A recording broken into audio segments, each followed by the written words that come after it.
This is the under the hood portion of the 1970 Duster project.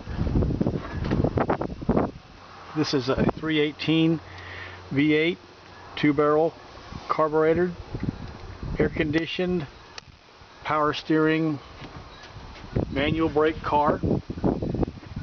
This engine is the original engine for this car. I bought it in 1981. I drove it until 1984 when it had some type of a burnt wire issue inside the under the dash, and I just parked it because I had other cars to drive. But I've held on to it all these years. This engine will come out and another motor will go in. I'm leaning toward a 318 that I have that's ready to go. Well, of course, I'll have to put gaskets on it and everything, and just to be sure that it will be reliable and not leak any oil. This would be the car that I would take to the No Name Nationals if I work that out, that I qualify to go.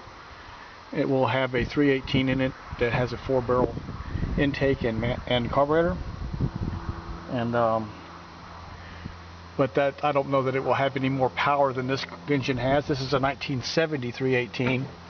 They were rated a little different, and the 318 that I have is a 1973 model, I believe, or mid-70s 318. So this car's got a lot of work to do, a lot of things that do be done to it.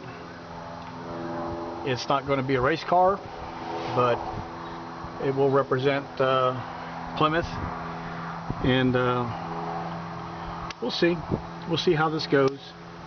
Thanks for watching.